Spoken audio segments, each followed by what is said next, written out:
just to give you an idea of what we're going to cover this afternoon in the next hour, we'll kick off by having a look at the workshop learning objectives, then the 4 stages of career planning, self-awareness, opportunity awareness, decision-making and taking action. Then we'll wrap up with a workshop summary, have some time for reflection and questions, and then talk to you about some possible next steps. Sorry, forgot this. You need to unmute on your Zoom. Yourself. So do I need to explain? Sorry about that. This is all you're muted. Just pull that up, and then you just want to unmute your mic.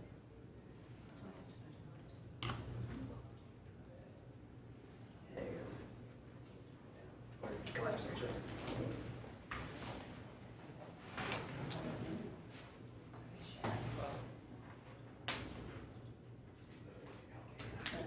Should I repeat? Sorry. And then we forgot to share. We forgot to share with Zoom. Okay. Sorry about that. So if you went to Zoom, you just want to share slides. Would you mind sliding over there? Thank you. It's just not it's fine. Okay, so that in the sense. Just sign the link to the event if you don't mind. Yeah. You can just collapse that. What was your surname? If that is special, I can hide the neutral if you want to.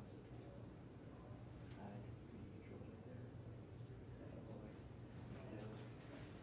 Sorry about that, guys. I just found out there were some technical issues. So just to recap, we're here for the workshop on career options. So maybe a little bit of interactive time from you guys. What's brought you along to the session today? Yes? Just to figure out what to do after uni. Figure out what to do after uni. That's great. I might get Sue just to pop these on the board. So figure out what to do after uni. Our Zoom crew, feel free to maybe type some things in chat, and my colleagues Tara or Alex will yell those out to me. Anyone else? What's brought you here this afternoon?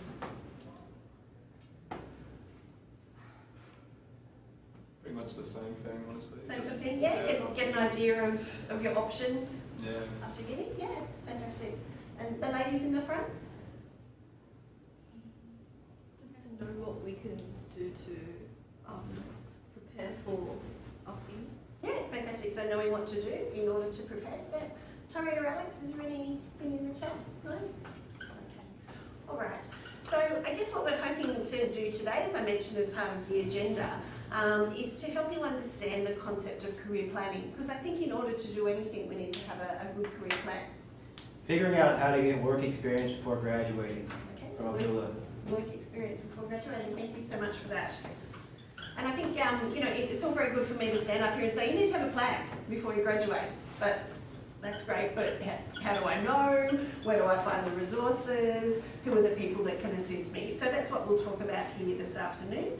And ensure that you're doing, relevant research, because the market changes so much. What was happening in 2019 pre-COVID, during COVID, and now quasi out of COVID, I guess we can say. There's been some real changes in the labour market.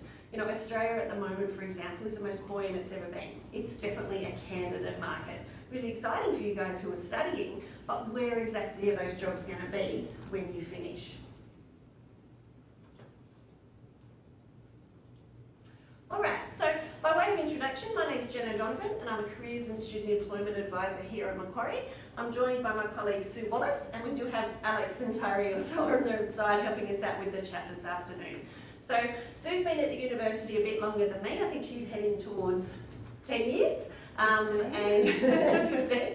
And prior to being in the career space, she was part of the PACE team. So very long history working with students, helping them achieve their career goals. I'm coming up to my 3-year anniversary here at Macquarie. Prior to that, sort of HR generalist, recruitment, training and development background. But again, really interested working in this space, helping students and graduates achieve those career goals. We're only quite a small group here today. I don't know, do you guys know each other? Just wondering whether it's worthwhile saying g'day. Yeah. You guys know each other? Do you want to maybe just mingle with someone else? Tari, depending on how many people are there in chat, can we just have a couple of quick breakout rooms? I think part of the thing we should do, especially when you've given us up your Friday afternoon, is how about we make one connection?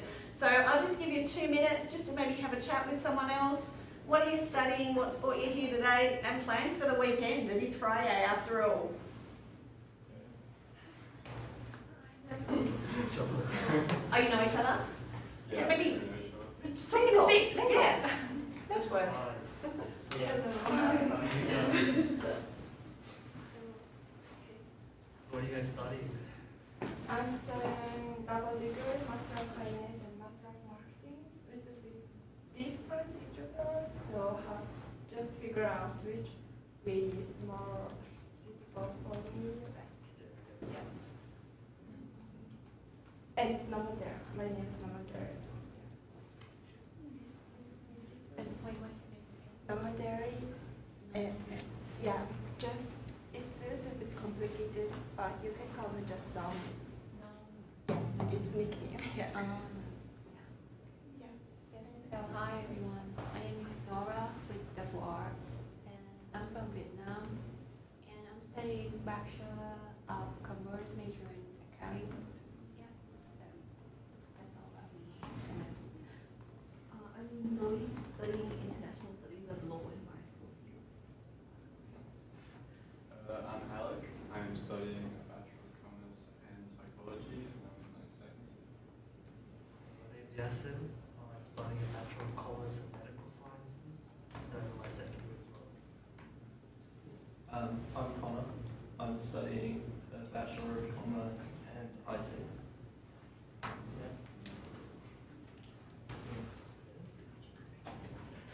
So I heard some good about what you're doing, but no plans for the weekend?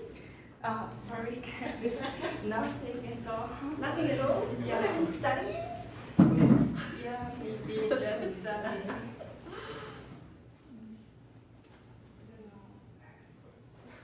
Yeah, I'm working Saturday, Sunday. Where do you work? I work as a kitchen hand at Neutral Bake-Off. Yeah. Are you guys international students? No, one year. Yeah. I'll just wait for the breakout room to come back and we can wrap up that exercise. Thank you so much for taking part in it. 19 seconds. 19 seconds.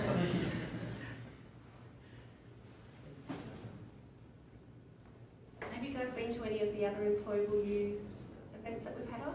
No, this is our first one. Well, lucky you, because this is only week 2. We've got 3 more weeks to go. Really? The best thing you want to do is go down to the pop-up stalls in Central Courtyard on a Tuesday and a Thursday. All right. Thanks for everyone who's come back. I think the Zoom crew are back now, so thanks to everyone who's come back. I hope that that's just, a bit of an interaction, a bit of an icebreaker. We're very excited that we're able to run hybrid and face-to-face workshops again. So I think getting to network and talk to people again, it's a skill I know we've all lost a little bit during COVID time. So just doing that in a nice, relaxed environment. Really appreciate you taking the time for me to do that. Thank you. All right, so let's kick off with the 4 stages of career planning. And as we've mentioned before, it can be split into self-awareness, opportunity awareness, decision-making, and taking action. So let's delve into self-awareness a little bit more. Now, I don't know if you guys, but when my kids were little, I had this little kaleidoscope thing, and it was like a little telescope, and it had little beads and multicolours in it, and you twisted it and got that intersection. And this is what this slide reminds me of. And the reason I'm telling you this is because if you can find that match, that intersection of your values, your interest, your personality, and your skills and strengths, I think you've hit the jackpot. Yeah, I think you've been able to find the best parts of you to enable you to find a career that will be really satisfying and fulfilling. So let's sort of break these down into a little bit more. So let's start off with the V in the VIPS, which is for values. And a lot of people, I think, skip this step. We go to school or university and we have to find that first job. And it's all about that first job, and we forget to think about what's important to us, what makes us tick. Now, for me, the way I describe values is something that's quite intrinsic. It's something that was part of our upbringing. So ever since, a little teeny tot, and those people who were formative for you. So your family members, if you grew up in like a village type atmosphere, those, key carers in your first few years will be really essential to helping you form your values. Now, when we're talking about this in a career or a job-related context, it can help you to decide what type of a job do I want to do? What do I want from a workplace? Do I want to work for corporate, for example, or more in that not-for-profit sector? Do I want to be involved in producing a good that is maybe potentially not doing the best for the environment? Or do I want to maybe work in a service industry or a goods industry that's trying to minimise that impact on the environment? And then, of course, is this your dream job, or should you keep looking? You know, that whole idea of personal satisfaction and fulfilment, at what point do you have that? Now, later on in the session, we'll show you or introduce you to MyMQ Career Zone. I'm not sure if any of you guys are familiar with that, but wherever you see something blue here is a link where you can go into that and do some tests on this, some sort of online testing to help you explore and refine it a little bit more. So moving on from V for values, I for interests. So this could be sort of, you know, your interests, your hobbies, activities that you enjoy. But also we can try and relate this back to what excites you. What are you passionate about?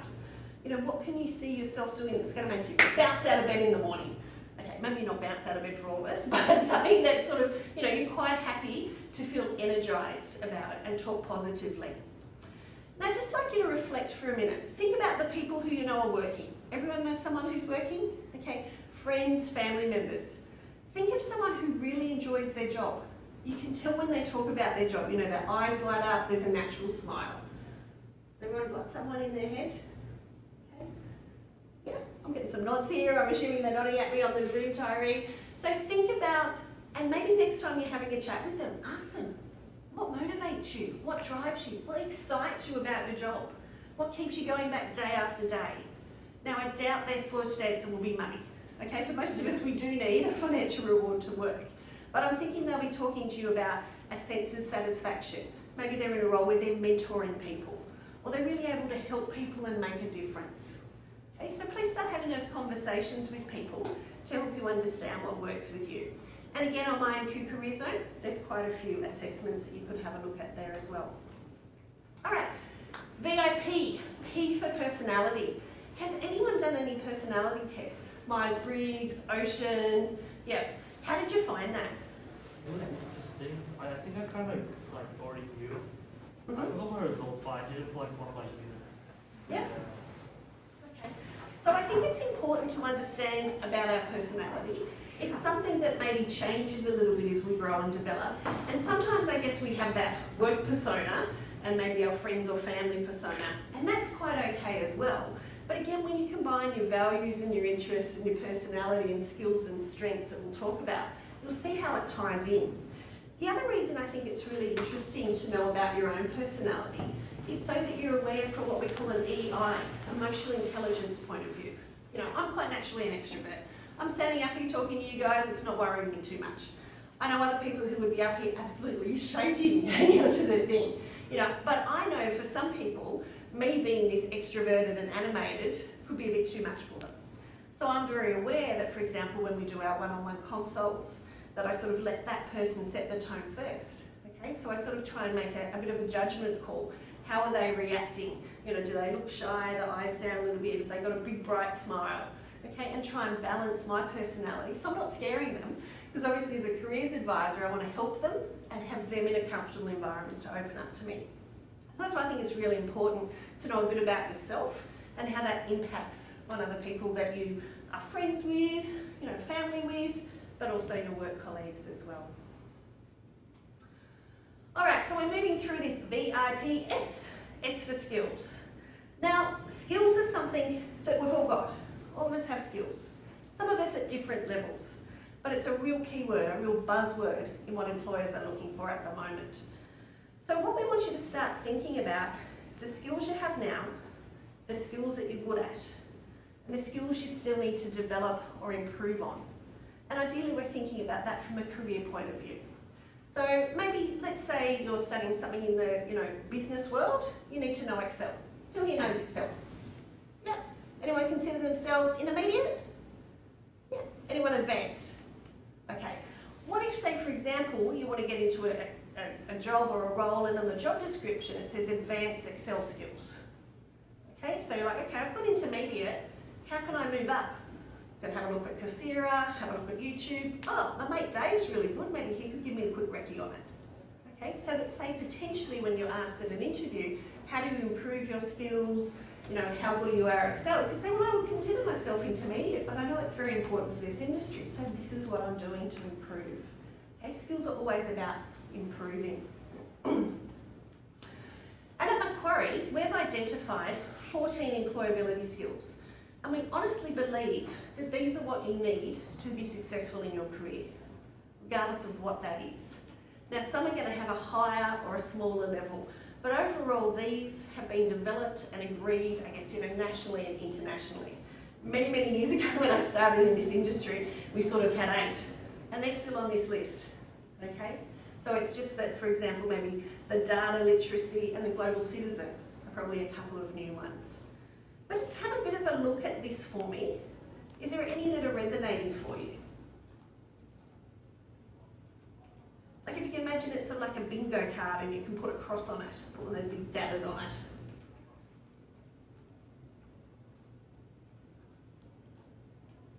Teamwork. Teamwork, fantastic. And how would you say you develop those teamwork skills? Well, just like I'd say before, I wouldn't contribute as much because I'd say I was much more shy. Okay, But now being more involved in more teamwork stuff, I'd be able to communicate more. fantastic. So teamwork through group projects at university, for example? Yeah, great. Do you play any sports as well? Kinda. Yeah, I wouldn't say it's a team sport. Yeah.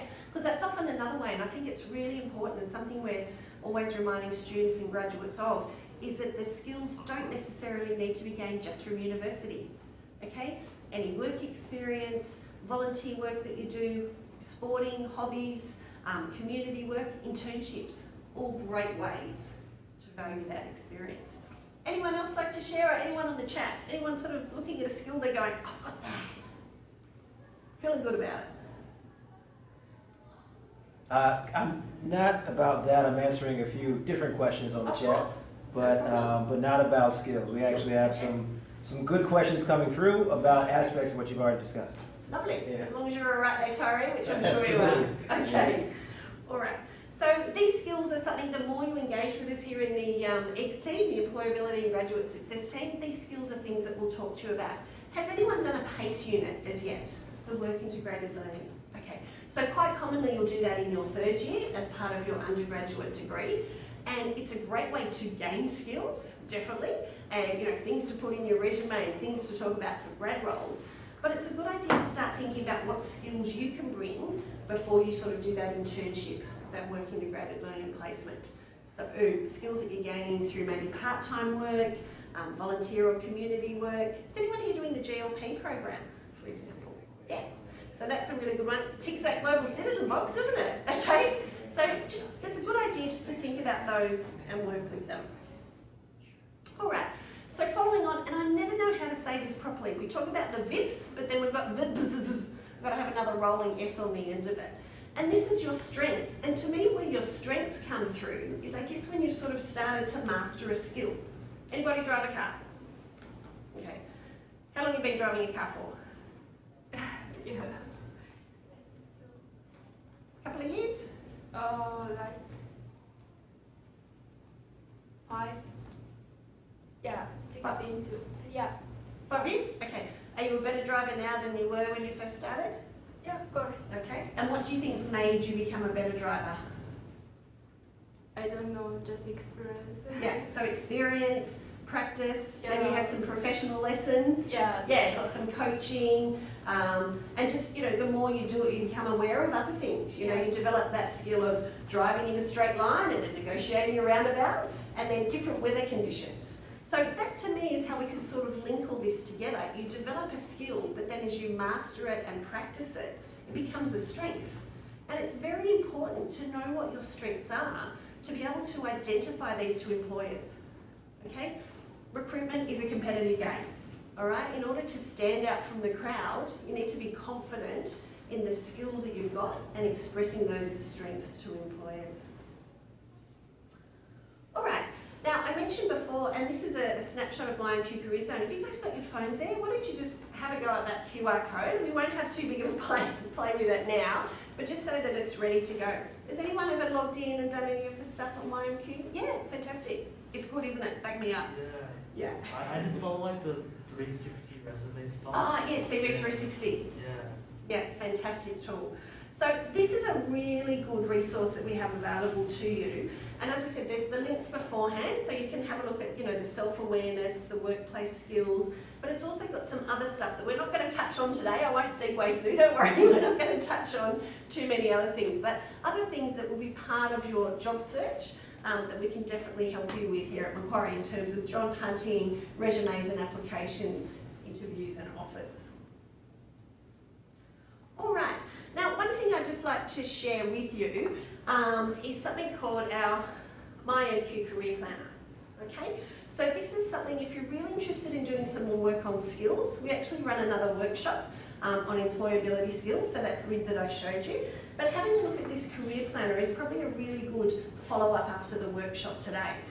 So it's about 4 pages. We printed it out just to literally show you today, which you can do. But of course, you could have that as a PDF document. And it allows you to go through and think about what are your values, what are your interests, personality, skills and strengths. It's a good way just to sort of follow up and have that reflection following on. And a great document to bring when you want to come and see one of us as careers advisors. Okay, so rather than just walking and go, I don't know what I want to do. Go, oh, I came to a workshop, I've done some work on the career planner, can you help me make some definite definitions out of this? What can I do next? What can I research?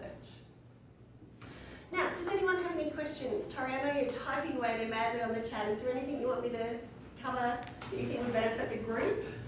Not related to what you've just discussed. I don't want to break too far off topic. Yeah, no, let's I'll not keep do an eye that. out. Yeah. You don't do that to me. Yeah, You yeah. know I can't do that. As a All right, so as I said, guys, just to sort of wrap up, we've talked about those key awareness areas of yourself. All right, so Sue, I might hand over to you for opportunity awareness. Thanks, Jen. So following on from identifying what your bits are, thinking about what your core skills, values, interests, strengths, etc. are, the next step in the your career planning journey is your opportunity awareness. So does anyone know what that means, or have you heard of what opportunity awareness is? What it might involve? Yes? Is it just trying to find opportunities for experience? Yes, look, there's, it's about doing some research, identifying what's out there that's of interest to you that perhaps you might want to plan or work towards in terms of gaining a job or a particular career pathway. But just to, I'll move on in a sec, it's really just, you know, you've got to consider that employers these days are looking for well-rounded graduates. And there's a range of employability skills that they're looking for. So Jen's just kind of spoken about how that's important to identify what they are and articulate. But knowing what these are will help you identify a career path or a couple of career paths that could align with your VIPs. So in terms of researching different options, I guess it's not rocket science, but there are many different ways that you can go about it. And these are some of the examples or some of the points that you really should or need to focus on. So consider a number of these different things. Think about the types of industries that align with perhaps a career that you have in mind or the degree that you're doing. Think about the specific industries that are interesting to you. They could be technology, it could be health, it could be education or finance as an example. So when you do your research, have a look at the types of industries where your interests lie and align with your degree. Are there specific organisations that you'd like to work for or aspire to work for? Now that could be across government, corporate organisations, not-for-profits, NGOs as an example. So have a little look at all those different types of industry sectors and look at the organisations that are within those industry sectors. Think about what the job market is at the moment. As Jen mentioned before, it's a candidate's world at the moment. There's more jobs available than candidates seeking jobs, and a real skills shortage as well. So think about what the job market is telling you and what the job prospects are for the industry or organisation you'd like to work in. Are they in growth or decline as an example? Think about, as an example, the health industry. You know, there's such a need at the moment because on the back of the pandemic, there's a real need to have people working in the health or aged care industry. So just, that may not be relevant to you, but that's just an example of an industry or an area that's in growth at the moment and how you could leverage that if you're nearing completion of your degree or if you'd like to get some experience while you're still studying. So again, think about whether they're going through growth. What are the changes? Are some of those industries or jobs going to be there in 5 or 10 years' time? So, and what new opportunities may potentially be, you know, emerging. So technology, of course, is going to be one of the areas where there's constant change and emerging, I guess, technologies. So think about how that may impact the type of job you aspire to have. Also think about the type of work environment you prefer to work in. Do you prefer to work in an office environment? Do you prefer to work outside? Perhaps one of your degrees or your degree could be working in the environment or on sustainability, and you've probably got a mix of working in the office and working with clients and kind of out and about as well as part of your job. Think about the actual style that you prefer. Do you prefer working in a team or independently? So those are all factors that you really need to consider to help you make an informed decision to identify, you know, the type of organisation or job or industry sector that you'd like to work in. And also think about the type of people as well. Do you want to work with people who have more of a global mindset? Do you want to work with people in, you know, remote or rural communities, as an example? So those are, you know, other areas that you do need to consider, you know, your preference in terms of work style and work environment. Think about what the job requirements are too for a job that you might aspire to have. Are there opportunities for progression, as an example? Do you have the right skills and experience to actually do that job? Think about what you need to do, as Jen mentioned, about upskilling yourself, micro-credentialing. I do have some more information on how to upskill yourself whilst you're studying at uni and even when you finish, just to demonstrate that you have the skills and experience that a potential employer is looking for.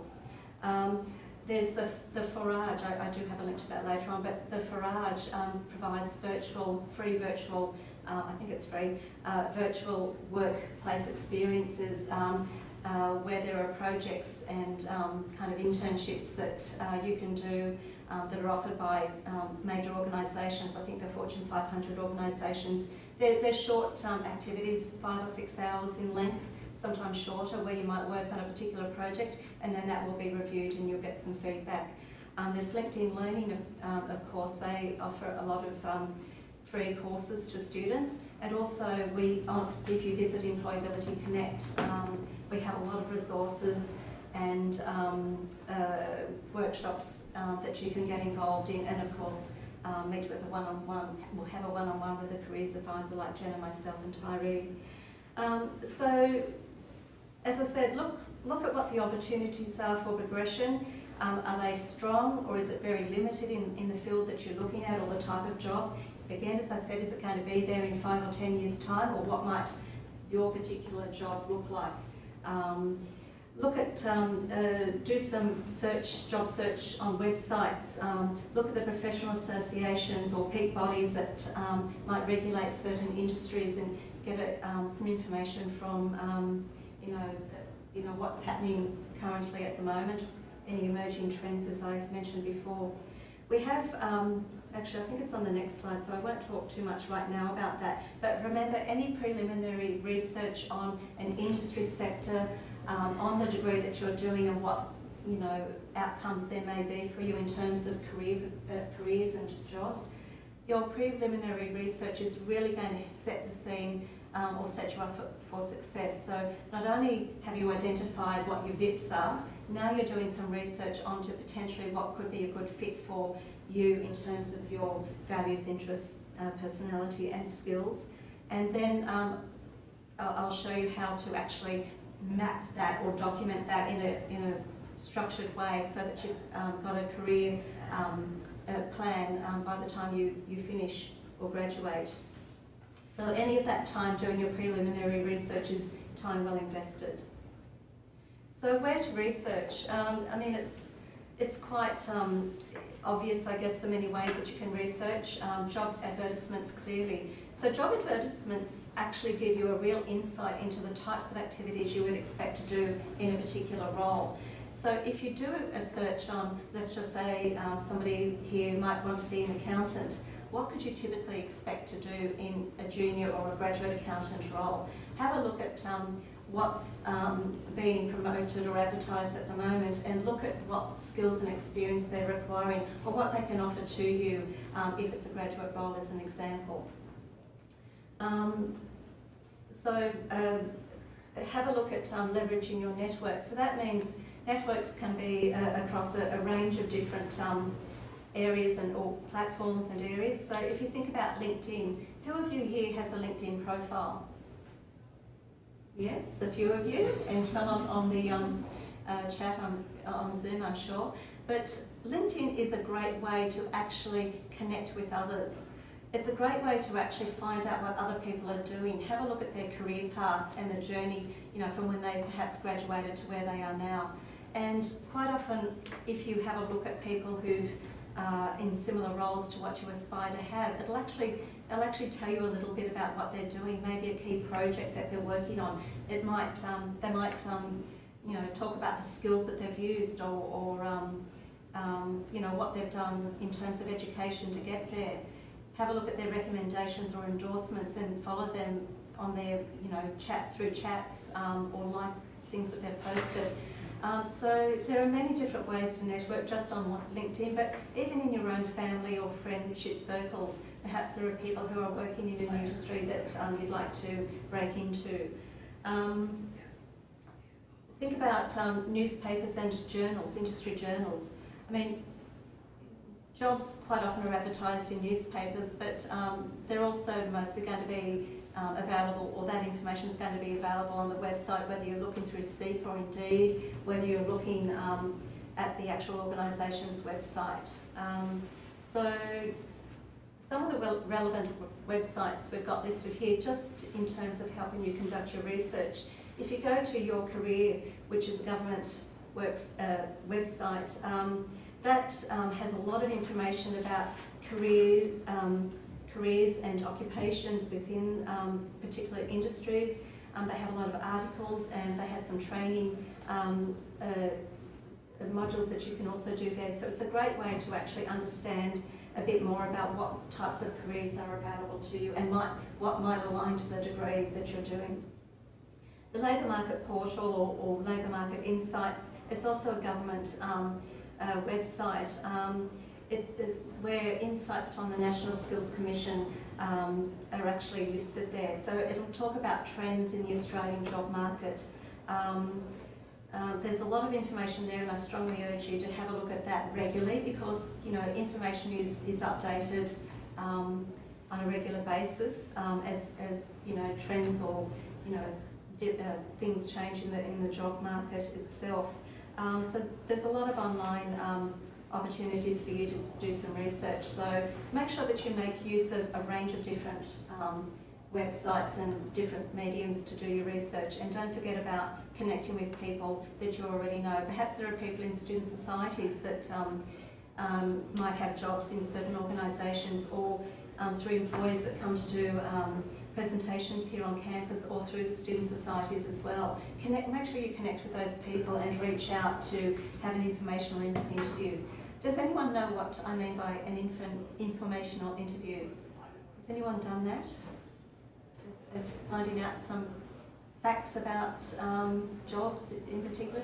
So basically, there's no particular platform necessarily to do it, but LinkedIn does provide an opportunity for you to really engage with people who are doing jobs that you would like to do or are interested in.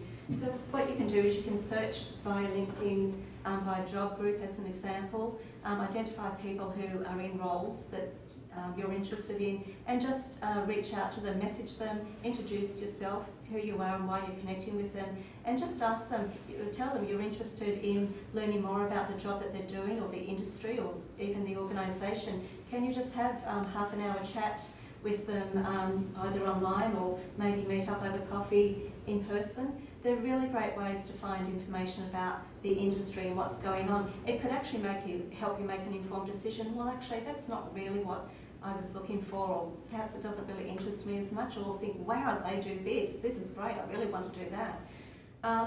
Think about some of the networking events that we have on campus, particularly when employers do a presentation. You know, if you go to any of those presentations, introduce yourself to some of the speakers. Quite often there'll be alumni, Macquarie alumni, or graduates in roles, so they've just finished their degree and they've moved into a graduate role. So they're really great areas for you to do some research. One thing that I did mention is Macquarie alumni. They're quite active on LinkedIn. There is also a link within this slide deck that you can connect to the Macquarie alumni through LinkedIn. So do a search on, you know, any of the alumni who've done the same or similar degree that you've done, and just reach out to them. They're more than happy to give back and help, give you some advice on how to launch your career path, or, you know, as I mentioned before, you know, what their job looks like within a particular industry. So I strongly recommend that you connect with some of the Macquarie alumni as well. So in terms of decision making and taking action, this is where you've got to the point after you've done your research that you've identified perhaps some career pathways for yourself, understanding what, you know, roles are, types of roles that are relevant to, you know, your interests, what you'd like to do in line with your degree perhaps, this is also where you're going to start forming some opinions and making some decisions. So just think about the careers that best aligns, or what careers best align with your VIPs, with your degrees, with your interests especially. So just think about, you know, and also your strengths, I should have mentioned. So the next step is drafting an action plan. So here on this slide you can see that it's basically reviewing all the information you've gathered through your research, conducting your research, doing some of your self-assessment, and, you know, collating your findings, so to speak. As Jen mentioned, this MQ Career Planner, which there is a link, oh yes, just here now, that you can actually, it is a PDF, but you can type into it, you can amend it at any point in time throughout your career, so it's a really great tool to use. So look at everything, or write down everything that you've found out, particularly using the MQ Career Planner. See what areas that you still need to actually find more information, or what else you might need to do to make yourself employable in a particular area, or perhaps identify a skills gap as an example. So as I mentioned, consider the VIPs and align this information to that you've gathered to the different industries, occupations and organisations that you've done some research on. So has anyone heard of, I know I did just mention the Forage, but has anyone looked at the Forage to find out more about it, how you can actually do some virtual work experience? No? Anyone on the chat that's looked at? Yes? Yeah, for my alternative security unit was have assignment on the Forage. Yes. Yeah, and we do some research about startups and like ranking things. That's great. Look, there's hundreds of different topics on there, and quite a number of employers, mostly Fortune 500 employers. And again, once you do that training and submit the work, I believe that you also get feedback from that employer. So it's actually a really valuable thing to do, particularly if you think that you'd either like to explore what it would be like to work in a particular area. Perhaps it's project work on something to do with sustainability, and just get a feel for that. And it can also help you make an informed decision, or maybe I really, that's not for me. Maybe try some other kind of experience that's available on the Forage. We've talked about, again, how important understanding your values, your interests, personality and strengths are.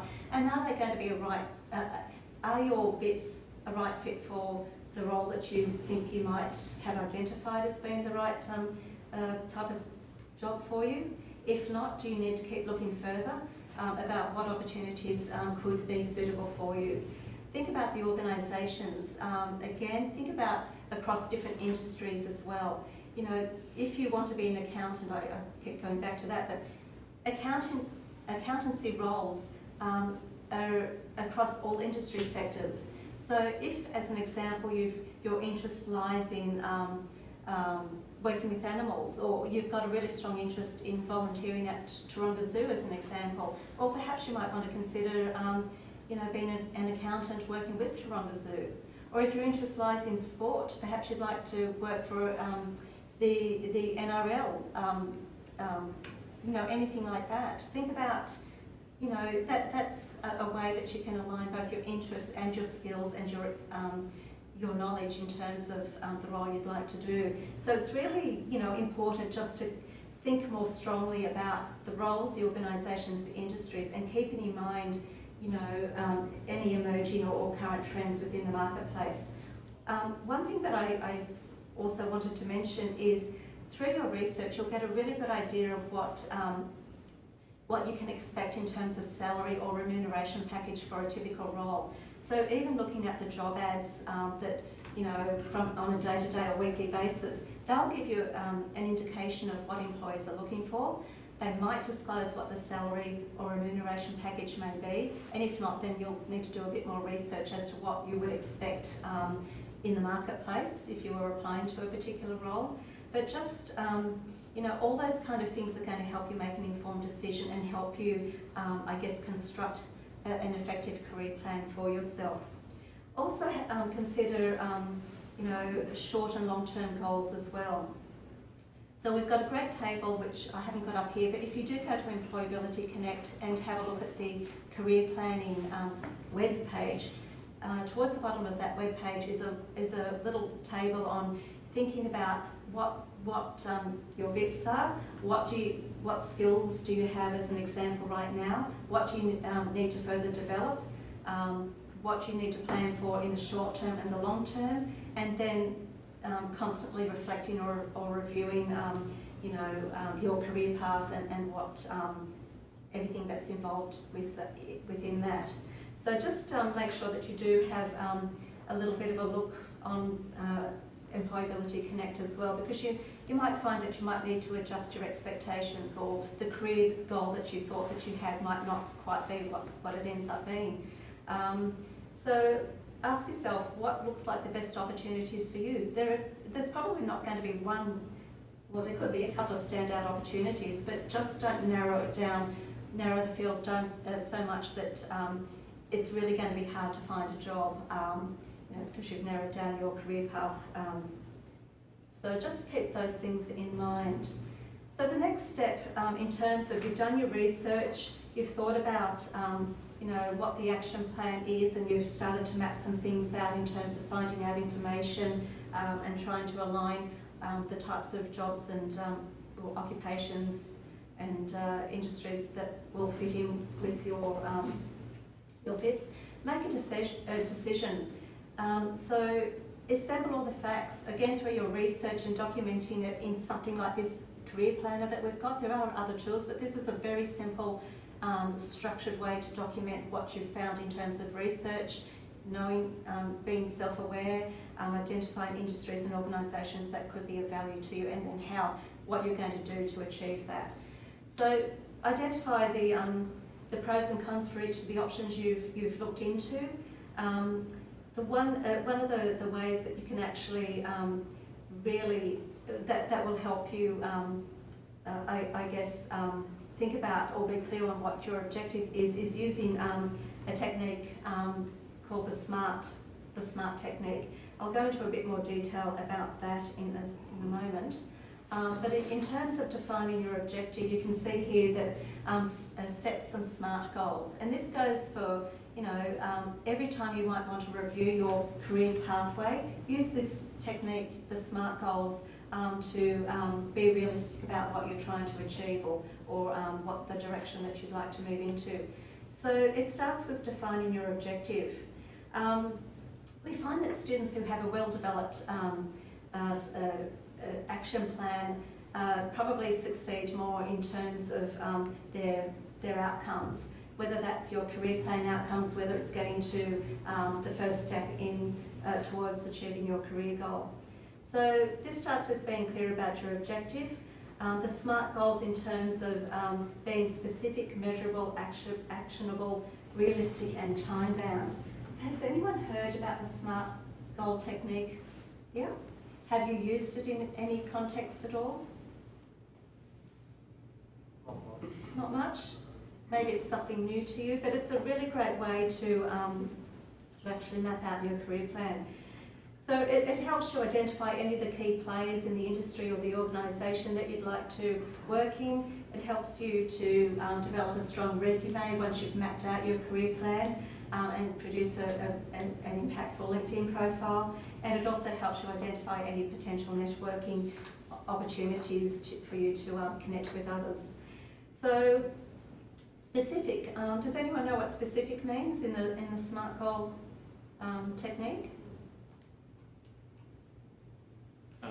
I guess it means it has to be like clear. You have to kind of know what you actually want to get, I suppose. That's right. So specific is about making your objectives clear and easy to understand. So what is your objective in terms of, progressing towards your career path?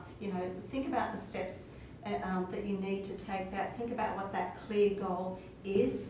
And it also needs to be measurable. Set some timeframes for each of the objectives that you have in mind and make sure these are achievable and reasonable. So small steps along the way. Don't think of the big picture and think it's all too much, it's all too hard. Set some small goals that are achievable along the way. So as an example, if you're interested in working in marketing, what do you need to do to get into the marketing industry or work as a marketing manager? Break it down into small steps. I'll come up with another example a little bit further on, but it's, the small steps are really to ensure that you're actually on track and can achieve that big goal at the end. Actionable.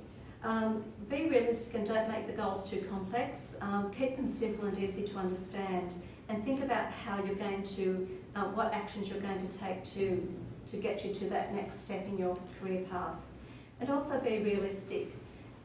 You don't want to overcommit yourself in terms of trying to do lots of things to upskill yourself. Think about what's realistic within a certain time frame and work towards achieving that. So don't expect too much of yourself. As I said, small steps will help you get to achieve that goal rather than trying to do everything all at once. And also think about time-bound. That's referring to what your long-term goals are. So we're talking about, looking at the short-term goals and what you can achieve and the steps you need to, take to, take those baby steps and leaps, a bit further on. Think about the long-term goals and ultimately what that will look like for your career. We know that these days people will have, or students about to graduate will have probably up to 5 different careers in their working lifetime. So this is why it's really important to regularly check in on your career, your career goals and the path that you want to take, because you'll find that the skills that you've learnt along the way, skills and experience, will actually help you project into a different type of role. So whether you're starting out as a graduate and then with experience and skills and perhaps some mentoring from your manager, you'll perhaps progress to a senior consultant role as an example. And then what would that look like in a couple of years' time or 5 years' time? Perhaps you might want to stay in the same organisation, but perhaps you might not. Perhaps you might see that you're, you might move into a completely different industry, but you're still using the skills and experience that you've gained, and then you'll just slightly readjust your career plan accordingly. But that could all be within your 5 or 10 year plan. So what you will start out doing when you graduate, or even whilst you're studying at university, could be quite different in 5 or even 10 years' time. But it's a continual journey. So as I mentioned, check your plan regularly throughout your career, because think about the steps that you need to take to get to the next part of your career journey. Remember too that the careers advisors are always here to help you. You can come to other workshops. You can book one-on-one consultations to help you map out that career, think about the types of jobs, or even if you found a job and you'd like to discuss it further, if you want some help with your resume, all kinds of things. We can help you with many different ways to get your career ready. And of course we have our very own MQ student employment team that has jobs where they can work with you directly to get you to a point that you can apply or be shortlisted for the jobs that you're interested in. So in terms of questions, we've talked about the different steps of career planning. We've gone through self-awareness, we've talked about opportunity awareness, and we've also looked at how, researching, making decisions, and developing an action plan, and then reviewing that action plan. So in terms of questions, we've talked about where and how you can find opportunities. So through your research, through your networking, through LinkedIn, keeping an eye out and an ear out even to what people are saying is going on in the industry. Talk to some peak bodies or associations as an example. Analyse your findings and then make a decision.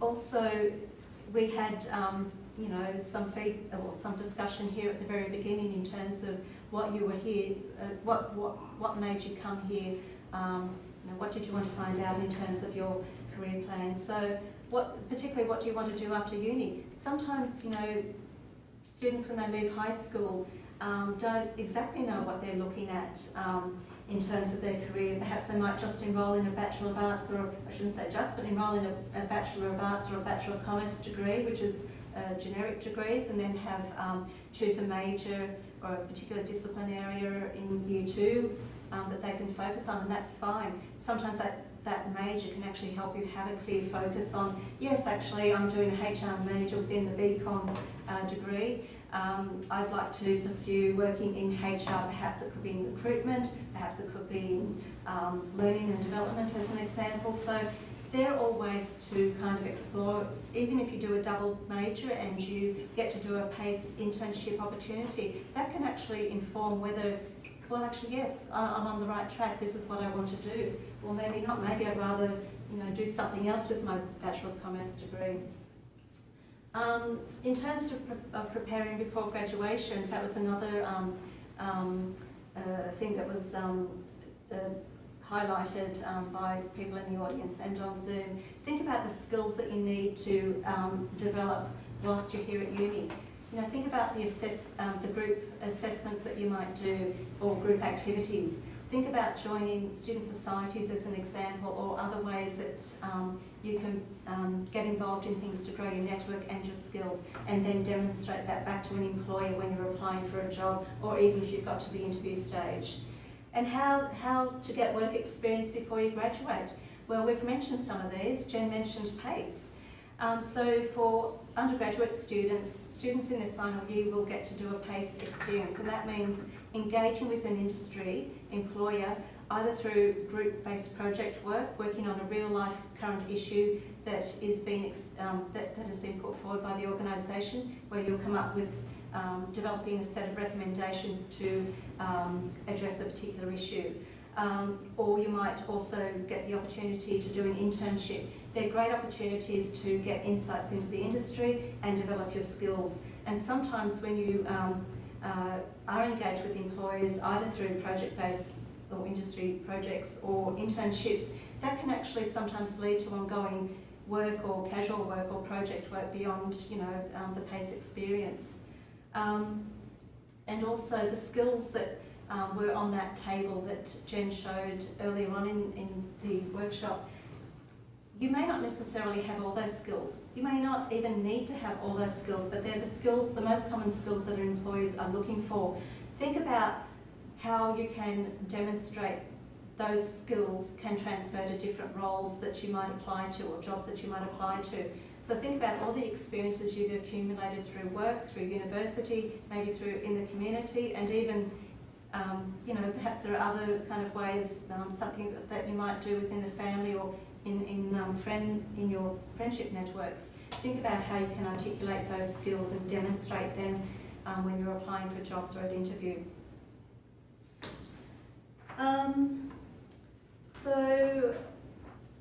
next steps, but before I even go to the next steps, I'm just going to throw it out there and ask, does anyone have any questions on any of the content we've covered so far, either via Zoom or here in the audience? Has it given you an idea of how to think about, you know, taking steps towards that end goal, or developing a clear pathway, or even having a backup plan if the first career path that you've identified probably, you know, either hasn't worked out for whatever reason, or you've kind of had a change in direction as to where you think you might head into. Yeah, so that's good. So maybe they'll come back and attend a few other workshops and you know, learn how to articulate those skills in a resume, or to an employer through an interview, how to look for jobs. We can also work with you, as I've said a few times, through consultations as well. So it's really quite an exciting time for you here. I know you need to obviously concentrate on your studies, but think about what else you can do to upskill yourself and have fun along the way, I'm sure. So in terms of workshop summary, we've talked about the 4 stages of career planning. Self-awareness, which Jen covered off earlier on. Think about the jobs and the industries and even the organisations that align with the values, interests, personalities, skills and strengths that you have. Hopefully you will have visited my NQ Career Zone and done some of the assessment tools. They're just brief assessment tools to help you understand or identify what you know, your skills or values or personality are. We've talked about decision making. You've done some research through the opportunity awareness. You've looked at a lot of different mediums and probably made some connections with people on LinkedIn, or you know, talk to your networks about what certain jobs look like, and industries and any of the trends that may be happening now or in the near future, and then taking action, so developing your career plan, and then looking at you know, what you can do after you've developed your career plan, the need to constantly review that plan as well. So and we've looped back to the some of the ideas of why you've attended here, that you've brought up and we've covered off. So now we're at the end of this workshop. It's time to reflect on what you've learned, which I've just covered off. But again, the next steps. Explore some of the resources on Employability Connect and my NQ Career Zone. There's a wealth of information there that is constantly updated. We have job boards that, or 2 different job boards that you can look at if you're looking at work, perhaps wanting some casual or part-time work to support you through uni, but also to gain some skills and perhaps align that to the industry, the degree that you're doing. We've talked about completing some self-assessments on my NQ Career Zone, and also once you have prepared and once you're prepared, then book a coaching session or consult with a careers advisor.